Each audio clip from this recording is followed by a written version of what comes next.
Hey everyone, hello and welcome to Study Club. In today's video, हम class 8 की geography की book का chapter number 2 cover करने जा रहे हैं. Okay, and the name of the chapter is land, soil, water, natural vegetation and wild life resources. And इस video में हम इसका पार्ट 3 कवर करने जा रहे हैं. Okay, in the previous video हमने पार्ट 1 एंड 2 कवर किया था, जिसमें हमने separately land resources and soil resources को पढ़ा था. ठीक है, एंड इस वीडियो में हम वाटर रिसोर्सेज पर फोकस करने वाले हैं. ठीक है, तो चलिए आ जाते हैं हम अपने वाटर रिसोर्सेज पर.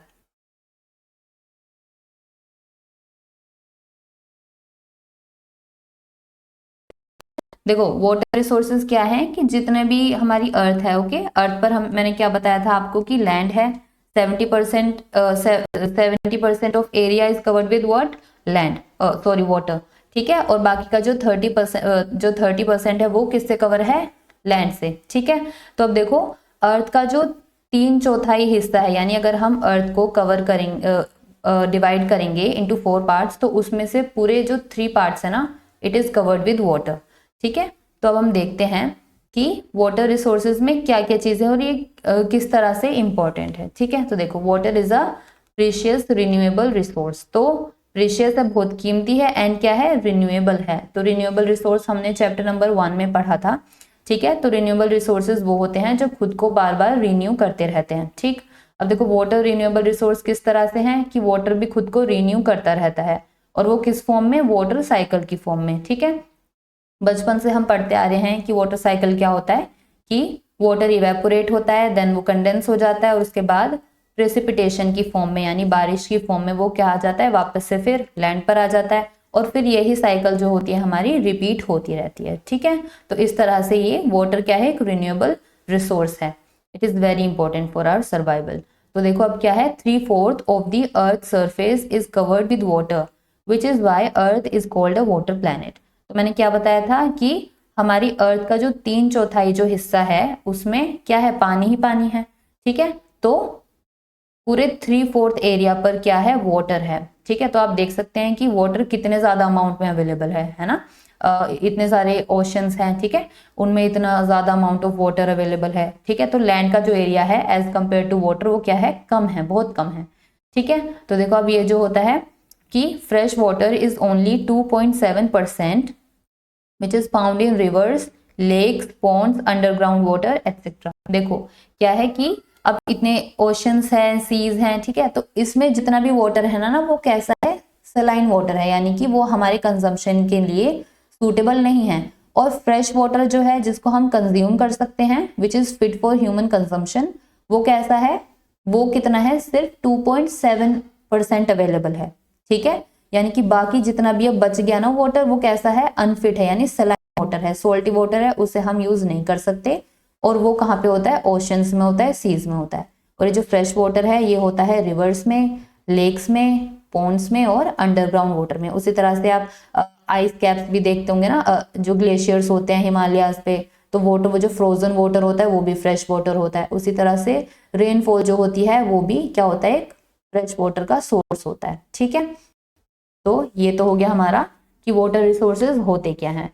अब हम आते हैं कि वाटर रिसोर्सेज की इंपॉर्टेंस क्या है. ठीक है, तो देखो बहुत ज्यादा इंपॉर्टेंस है, यानी they are very very precious as well as important. इतनी ज्यादा सिग्निफिकेंस है उसकी कि वाटर के बिना तो देखो हमारे बहुत सारे काम क्या है, ऑलमोस्ट अधूरे ही है ना. तो हमें वाटर कितने सारे पर्पजेस के लिए चाहिए, है ना. तो it is use for various purposes. तो वो पर्पजेस क्या है, ड्रिंकिंग के लिए वी नीड वाटर, है ना, वॉशिंग पर्पज के लिए चाहिए, एग्रीकल्चर हमें क्रॉप्स प्रोड्यूस करना है उसके लिए हमें, उसकी इरिगेशन के लिए हमें वाटर चाहिए होगा. इंडस्ट्रीज जो होती है उसमें वाटर की जरूरत होती है. अब इंडस्ट्रीज को आप रन करेंगे तो रन करने के लिए जो इलेक्ट्रिसिटी की जरूरत होगी, ठीक है, वो भी कहाँ से मिलती है, हमें वाटर से मिलती है. ठीक है, उसी तरह से गार्डनिंग के लिए ना, प्लांट्स को वाटर करने के लिए यू नीड वाटर. ठीक, उसी तरह से बाथिंग पर्पज के लिए बहुत सारे n number of purposes are there. ठीक है, जिसके लिए हमें वाटर की जरूरत होती है. देखो here you can see in this image कि वाटर कितने सारे पर्पसेस के लिए यूज होता है ना. लाइफ स्टॉक हो गई, ये क्या है, देखो एक्वाकल्चर, और ये thermo electric power, domestic purpose के लिए घर में इतने सारे हम पर्पज यूज करते हैं, पब्लिक सप्लाई के लिए, है ना, और इंडस्ट्रियल के लिए और माइनिंग के लिए, है ना. तो different different purposes are there. तो नाउ यू कैन सी, ठीक है, कि वाटर कितना ज़्यादा ज़रूरी है। तो ये हो गई हमारी कि वाटर की इम्पोर्टेंस क्या है। Now moving on to the next topic which is factors leading to water shortage. तो देखो वाटर शॉर्टेज क्या है, पानी की कमी। अब ये पानी की जो स्कार्सिटी होती है, कमी होती है, ये किन रीजंस की वजह से होती है, तो वो हम इस स्लाइड में कवर करेंगे। देखो क्या है, सबसे पहला जो रीजन है वो है इंक्रीजिंग पॉपुलेशन। ठीक, अब देखो पॉपुलेशन इंक्रीज होगी, है ना। ये देखो ये बेचारे कैसे यहाँ पे खड़े हुए हैं ना, और पानी की देखो कितनी शॉर्टेज है, इनको पानी भी नहीं मिल रहा है ना। और आप इस इमेज से भी देख सकते हैं कि पानी कितना है, कितना कम है ना। तो देखो इससे क्या होता है कि वाटर जो पॉपुलेशन है वो ज्यादा होगी, तो उनकी जो वाटर की नीड्स है वो भी ज्यादा हो जाएंगी, है ना। तो अब उनको सेटिस्फाई करने के लिए हमें वाटर भी ज्यादा अमाउंट में चाहिए। ठीक है, तो ये जो बढ़ती पॉपुलेशन है ये एक रीजन है जिसकी वजह से पानी की जो कमी है। अब देखो क्या है कि जो सोल्टी वाटर है वो तो हमारे किसी काम का है नहीं, और वो ही सबसे ज्यादा अमाउंट में अवेलेबल है, ठीक है, अर्थ पर।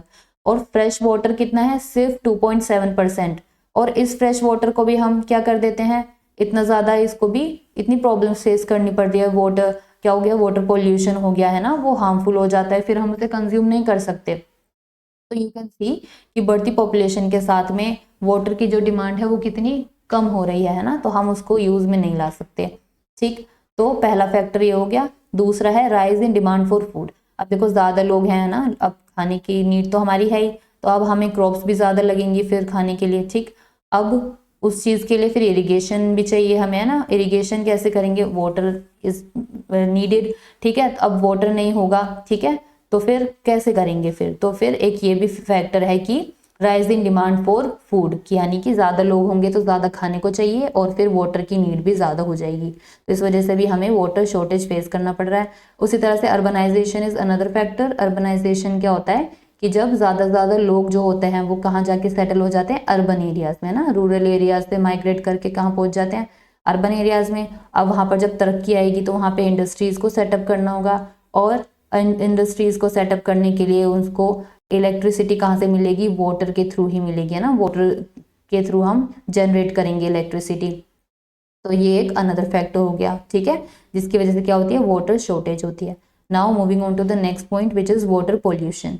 अब ये मैंने आपको बताया कि वाटर पोल्यूशन से ही हमारे जो फ्रेश वाटर है वो कितना ज्यादा अफेक्ट हो रहे हैं, है ना।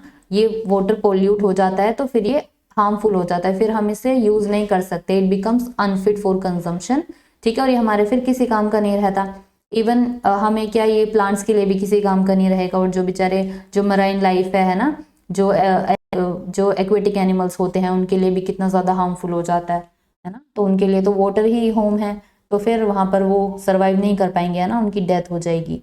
तो इस वजह से भी तो water pollution is another factor, कि ये पानी फिर किसी काम का नहीं होगा, और फिर पानी की फ्रेश वाटर जो हमारे लिए कंजम्पशन के लिए जरूरी है उसकी कमी पड़ेगी। ठीक, अब देखो next point is over use and wastage of water.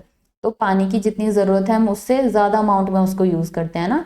आपको जैसे कि हमें for example 1 bucket of water से हमारा बाथिंग पर्पस हम अपना फुलफिल कर सकते हैं उस नीड को, लेकिन अब क्या करते हैं कि ज्यादा पानी और यूज कर रहे हैं ना, 2 बकेट ऑफ वाटर से नहा रहे हैं या फिर 3 बकेट ऑफ वाटर से भी नहा रहे हैं ना, तो उससे क्या हो रहा है कि वाटर क्या हो रहा है, वेस्ट हो रहा है।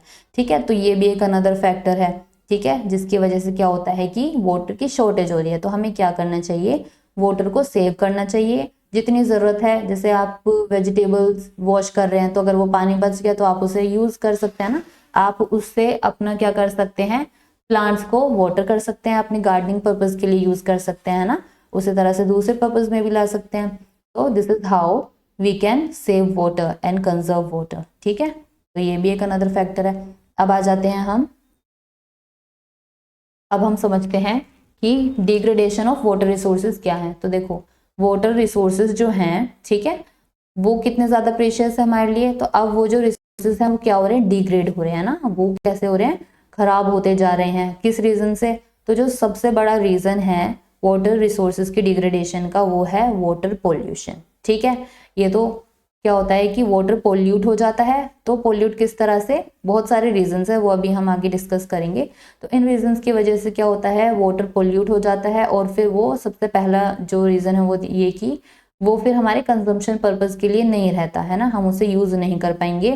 और उसी तरह से ये जो पोल्यूटेड वाटर है इसकी क्वालिटी जो है वो इतनी खराब हो जाती है कि अगर हमें मजबूरी में भी इसे गलती से कंज्यूम करना पड़ गया ना तो उससे बहुत सिवियर इम्पैक्ट होता है। और वो किस फॉर्म में होता है कि हमें वाटर बोर्न डिजीजेज हो सकते हैं इतने सारे, लाइक फॉर एग्जांपल कोलेरा हो जाएगा, है ना, और जॉन्डिस वगैरह ये सब हो जाएंगे, हो सकते हैं। ठीक, तो ये क्या है कि पोल्यूटेड वाटर किसी काम का नहीं होता। एज अ फैक्ट ये बहुत ज़्यादा डिजीजेस का क्या होता है, एक सोर्स भी होता है। तो it is a major cause of water degradation. तो वाटर रिसोर्सेज की जो खराबी हो रही है वो किस वजह से हो रही है, वाटर पोल्यूशन की वजह से भी हो रही है। बहुत ही बड़ा फैक्टर है। ठीक, अब हम देखते हैं कि वाटर पोल्यूशन के कॉजेज क्या हैं, यानी किन रीजंस की वजह से वाटर, हमारे वाटर बॉडीज जो है वो पोल्यूट हो जाती है।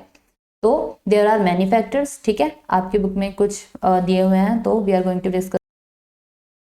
तो देखो, सबसे पहला is discharge of untreated sewage in water bodies. अब देखो सीवेज क्या है कि घर हमारे जैसे डोमेस्टिक वेस्ट निकलता है ना घरों में से, जो वेस्ट वाटर होता है वो डिस्चार्ज हो रहा है, और उसी तरह से फैक्ट्रीज में से वेस्ट वाटर हो रहा है। तो ये रिलीज होके कहाँ जाता है, वाटर बॉडीज में ऐसे ही जाके मिल जाता है। इसको ना क्या करते हैं, ट्रीट नहीं करते, यानी इसको प्यूरिफाई नहीं करते। इसमें से जो जो हार्मफुल जो हार्मफुल प्रोडक्ट्स, सॉरी, जो हार्मफुल केमिकल्स होते हैं ना, उनको क्या प्यूरिफाई करना चाहिए पहले, ताकि ये वाटर को ज़्यादा हार्म ना पहुंचाए। बट सिंस ये अनट्रीटेड फॉर्म में होता है तो इस वजह से इससे क्या होता है, वाटर पोल्यूट हो जाता है। So this is one of the causes of water pollution. अब देखो अनदर इज इंडस्ट्रियल एफ्लुएंस। ठीक है, तो इंडस्ट्रीज में से जो भी वेस्ट मटेरियल निकलता है, जो भी वेस्ट वाटर निकलता है वो रिलीज होता है। ठीक है, अब इसकी वजह से भी फिर क्या होता है, वाटर अब डायरेक्ट डंप होके कहाँ जाएगा, वाटर बॉडीज के अंदर, तो उसकी वजह से भी क्या होता है, वाटर पोल्यूट होता है। Another is agricultural chemicals. अब देखो फर्टिलाइजर्स एंड पेस्टिसाइड्स, ये तो केमिकल्स ही होते हैं। ठीक है, ये हम क्रॉप प्रोडक्शन के लिए हम यूज करते हैं, सो दैट हमारी जो सॉइल है उसकी फर्टिलिटी मेंटेन हो, और क्रॉप जो है वो क्या कहते हैं कि ज्यादा अमाउंट में हमारी जो यील्ड्स है वो प्रोड्यूस हो। अब सिंस ये क्या होता है कि जब हम सिंचाई करते हैं ना, जब हम पानी लगाते हैं क्रॉप्स में, तो वो पानी बहकर अगर वाटर बॉडीज में चला गया तो उससे क्या होगा, उससे भी हमारा वाटर पोल्यूट हो जाएगा। है यू कैन सी, देखो ये फील्ड्स हैं। ठीक है, अब इन फील्ड्स में अगर हम इरिगेट करेंगे इनको, ठीक है, तो अब इनमें केमिकल फर्टिलाइजर्स वगैरह लग रहे होंगे, तो वो बहकर कहाँ जाएंगे, रन ऑफ होकर देखो यहाँ पर आ जाएंगे, और इस तरह से देखो कैसे पोल्यूट कर दिया ना। तो ये वाटर अब कैसा हो गया, पोल्यूटेड हो गया। इसमें इतने सारे क्या हो गए, केमिकल्स ऐड हो गए हैं, और and it has become unfit for consumption. उसी तरह से देखो ये प्लास्टिक वगैरह सब डंप की हुई है वाटर बॉडीज के अंदर, bags and all that.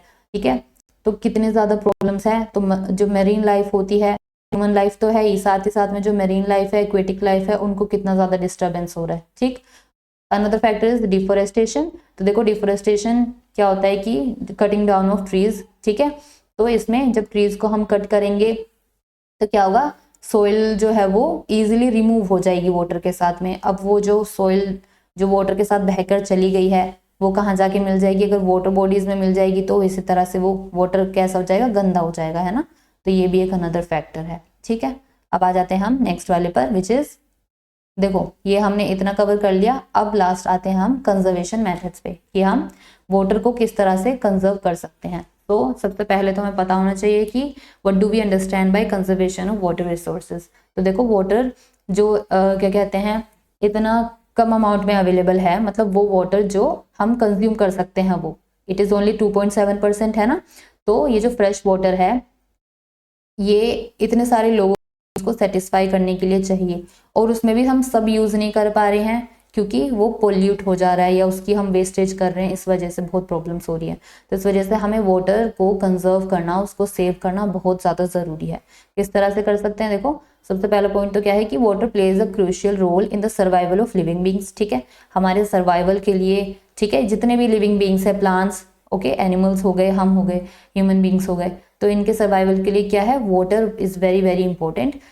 Therefore it is very essential to conserve water. इस वजह से वाटर को सेव करना, उसे प्रोटेक्ट करना is very very important and it is the need of the our.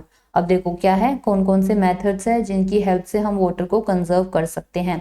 So there are certain methods with the help of which we can conserve water. ठीक है, तो सबसे पहला है रेन वाटर हार्वेस्टिंग। ये हमें पता है क्या होता है कि छोटी क्लासेस में भी हमने पढ़ा है कि रेन वाटर हार्वेस्टिंग क्या होता है कि जो रूफ टॉप होती है उस पर हम क्या करते हैं, वाटर को कलेक्ट करते हैं। कलेक्ट करने से हमारा क्या पर्पस होता है कि वाटर को हम सेव करें, उसकी वेस्टेज ना हो। अब देखो जैसे बारिश हुई तो ये अपने जो घर की जो छत है उसको हमने साफ कर लिया और अब ये जो वाटर आ गया ये उसमें स्टोर हो गया, और फिर ये जो वाटर है हम पाइप के थ्रू इसको कलेक्ट कर सकते हैं और इसको फिर हम डिफरेंट पर्पसेस के लिए यूज़ कर सकते हैं। देखो ये एक क्या हो गया, ये एक अंडरग्राउंड इन्होंने यहाँ पर सेव कर लिया है एक कंटेनर में, ठीक है, वाटर को कलेक्ट कर लिया और अब इस वाटर से क्या कर रहे हैं, इरिगेशन सिस्टम, देखो इस वाटर को यूज कर रहे हैं इरिगेशन पर्पस के लिए। उसी तरह से आप डिफरेंट पर्पसेस के लिए इस वाटर को, ये वेस्ट नहीं हो पाएगा, ठीक है, आप इसको यूज कर सकते हैं, यूज में ला सकते हैं, ठीक है। So this is one such method which is rain water harvesting. अब देखो नेक्स्ट हम देखते हैं मॉडर्न मेथड्स ऑफ इरिगेशन, ठीक है। तो कौन कौन सी मॉडर्न मेथड्स की बात की गई है, drip irrigation system and sprinklers method वाला, स्प्रिंकलर्स सिस्टम जो है, ठीक है, दे शुड बी अडॉप्टेड, यानी कि इन मेथड्स को, यानी drip irrigation system and sprinklers method of irrigation, इसको हमें यूज करना होगा so that we can conserve water. अब देखो पहले आते हैं ड्रिप इरिगेशन सिस्टम क्या होता है। तो देखो ये होता है ड्रिप इरिगेशन सिस्टम। यहाँ पे देखो प्लांट्स लगे हुए हैं इतने सारे एक लाइन में, ठीक है, और यहाँ पर क्या करा है, ये हमने ये पाइप लगा दिए हैं, ठीक, ये पाइपलाइन यहाँ पे लग गई है। तो इस पाइप में ना कुछ होल्स लगे हुए हैं, ठीक है। अब ये होल्स क्या करेंगे कि ड्रिप करके, है ना, ड्रॉप बाय ड्रॉप वाटर जो है वो इन प्लांट्स की रूट्स तक पहुंच जाएगा, ठीक है। यहाँ बिल्कुल यहाँ पे होल होगा तो यहाँ से वाटर बिल्कुल यहाँ पे जाएगा। उस तरह से नेक्स्ट प्लांट है, ठीक है, तो इसकी रूट ये रीच करेगा। तो इससे क्या होगा कि है वो ड्रॉप बाय ड्रॉप यूज हो रहा है, ज्यादा अमाउंट में यूज नहीं हो रहा, सो दैट उसकी जो वेस्टेज है वो भी कम से कम हो और जो हमारा पर्पस है इससे वो भी फुलफिल हो पाए, ठीक है। तो ये हो गया हमारा ड्रिप इरिगेशन।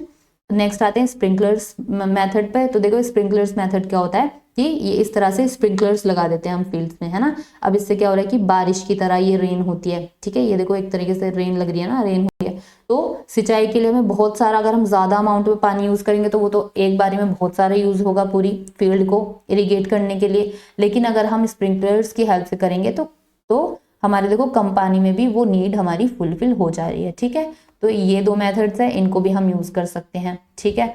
अब आते हैं हम अगले मेथड पे। Rain water can be stored bye constructing dams across reverse, ठीक है। तो दिस इज अनदर मेथड। इसमें हम क्या कर सकते हैं कि डैम्स को यहाँ पे हमने बिल्ड कर दिया रिवर के यहाँ पे।